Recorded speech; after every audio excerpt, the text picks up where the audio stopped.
sacrificed, with Fear finding sort of the meek as the turn 2 play. You want to know what else I love? Ross's one of Moon Volley Acid Moss in the main deck. Oh, yeah.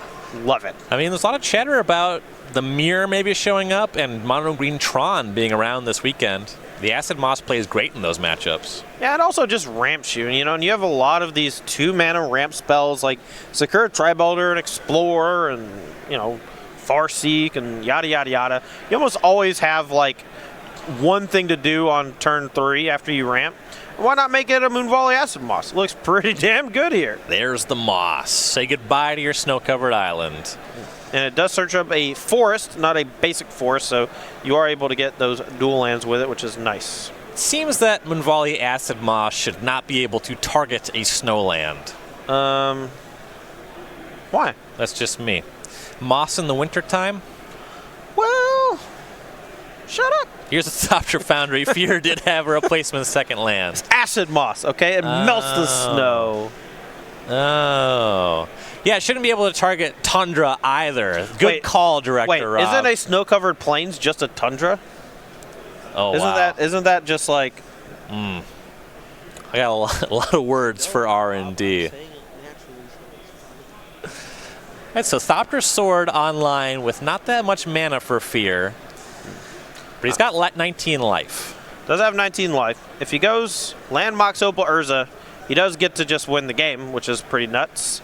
Otherwise, though, he's going to have a tough sled in here to try to kill Ross before he just gives him the back of the hand with this Escape Shift or Primeval Titan or whatever in a few turns. So Merriam had Summoner's Trap, but no 6th land naturally. So he's just going to explore, miss on the lamp, on the land, cast Search for Tomorrow. So now he'll get up to 6. 6 mana, only 4 mountains. Can't quite start doing the manual damage.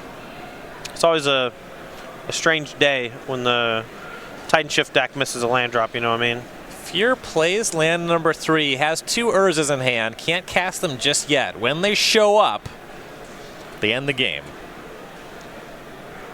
All right, Merriam.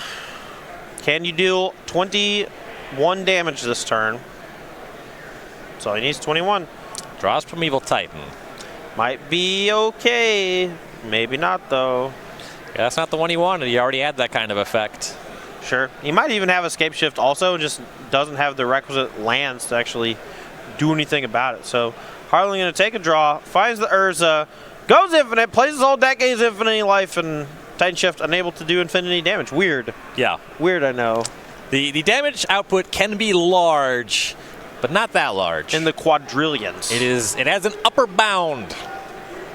Actually, I don't know if it can do that much damage. No, I think the Valakut decks, I suppose if you're attacking with Titans, multiple Titans every turn, you can probably do maybe a couple hundred. I think you could do 1,000 damage. That's good enough on Magic Online. Your clicks take a lot less than your opponent's Thopter Foundry clicks. Well, the thing about it on Magic Big Online dumb is idiot. Fear just makes, 19 or 20 of them. Okay, Just kills you. Blocks the Primeval Titan. It can do that too. Can do it all. 6 more clicks.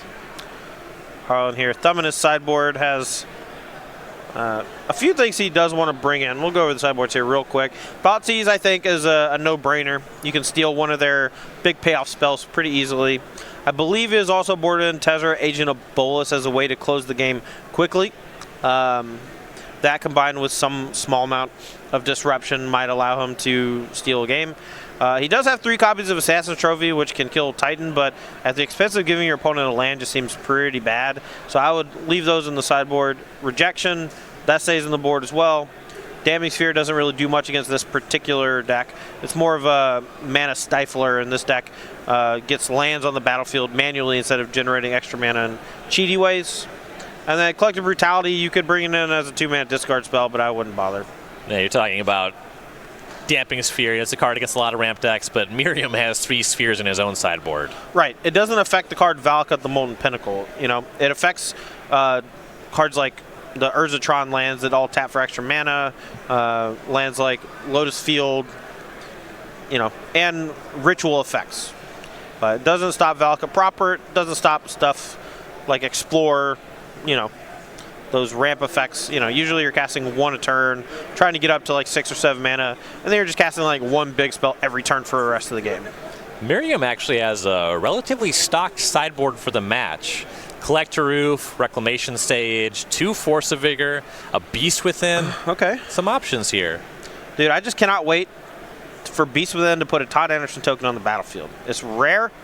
It's like seeing a unicorn in the wild. So your new token is the Ooze. Ooh, hold on. Director Rob, do we have new token able to be pulled up? Tight.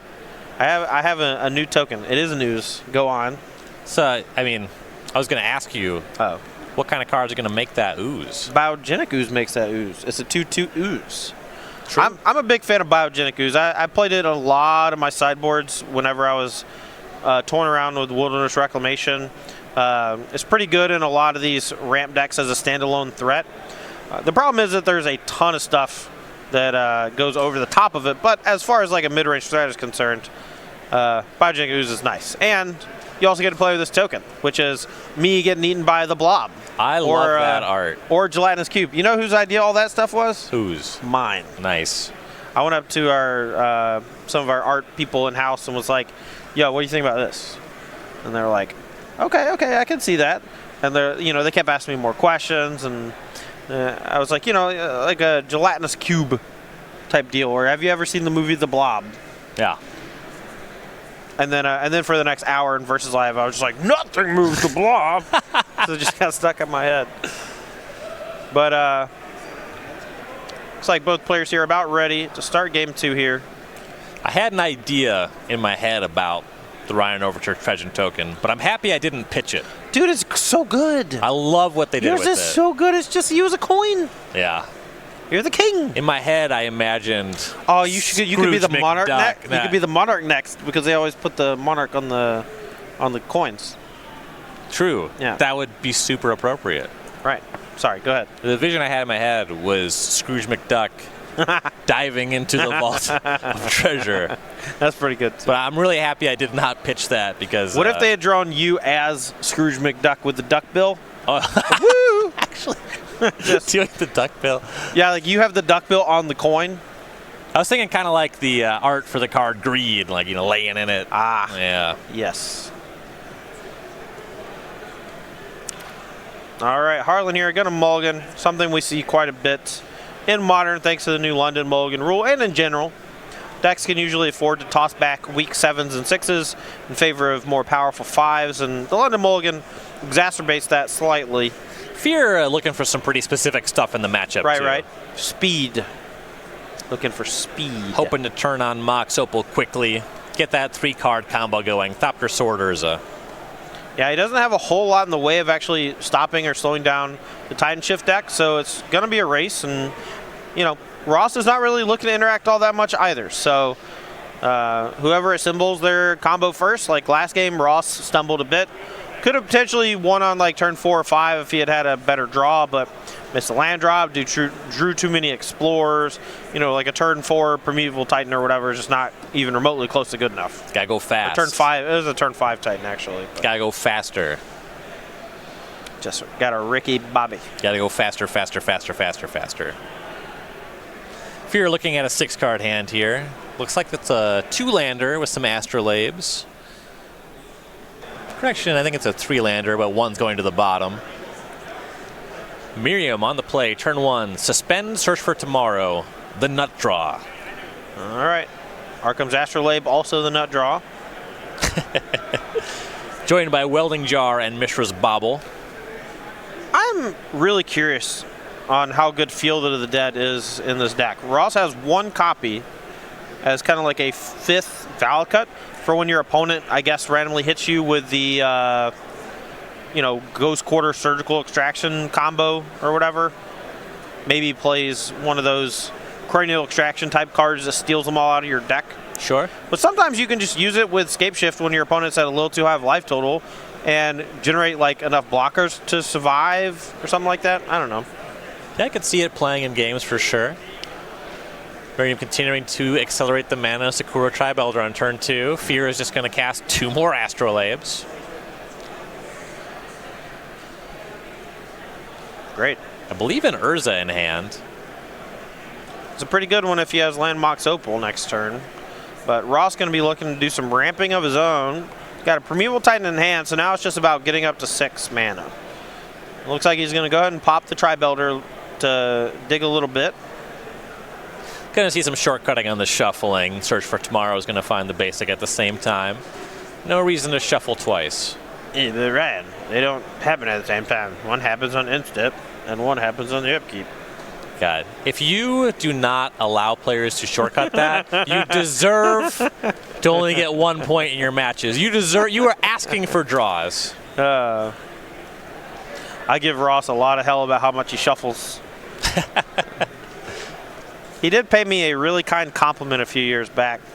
He picked up Jeskai Black and played it in a like a classic or something at one of the open weekends. And he got 2, maybe 3 draws, and he just came up to me. He's just like, I have no idea how you can play this deck at the speed you play this deck, because I never got draws, and he got like 2 or 3 the first time he ever played the deck. I think that we play kind of similarly when we're well practiced. When I'm playing in a tournament, most of my decisions are muscle memory. Yup. If I'm going to be winning that tournament, that is. Yup. All right, Fear is going to break up the hand here. Collective Brutality and Thoughtseize. Merriam just left with some lands in hand. You see that Field of the Dead and a Windswept Heath. 5 lands otherwise on the battlefield. Yeah, but he does have the requisite mana to cast a big spell should he draw it. The problem is those 2 discard spells took away all of his gas, and now he's left in top deck mode, and he's not even that close to turning on his Field of the Dead, right? Oh, no, I guess no. I'm sorry. He's mixed up his lands a bit. He has some forests, some snow forests. Same with mountains. So currently he actually has 6 different land types on the battlefield. Well built. That split working out. Fear going to deploy that Urza. Gets a pretty thick construct token here. Shocking to cast it. Goes to 16. So what do we have? 4 artifacts otherwise. He's going to spin the Urza, goes and finds Thopter Foundry. Okay. 1 card off of the combo. What can Merriam do about it? He'll draw, I believe that's Escape Shift? I also believe that's Escape Shift. So here he could Escape Shift, make a bunch of zombies, and deal... Oh, he could just deal 18 damage, right? Yep, got 7 lands there. Valakut plus 6 mountains. He'll make the 2 zombies to be careful. But there's Escape Shift. Sacrifice 7 lands. Fear is going to see the 2 Valakuts and the 5 mountains. You want to see them first. Sorry, Ross cited out all this. Sorry, one Valakut and 6 mountains. Right. Yeah, you got to get 6 mountains. There they are.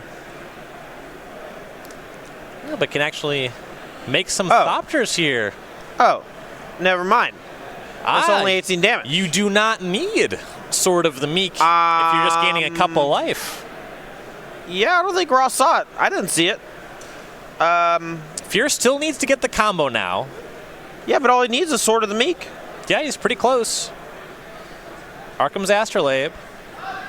He's going to cast Tezzeret Angel of Bolas. That's going to be 5 and he looks. gets to tick up, and he still gets to tap all the... There's Sword. That's it. Really impressive by Fear there. Yeah, so he did not have the infinite combo. Wow.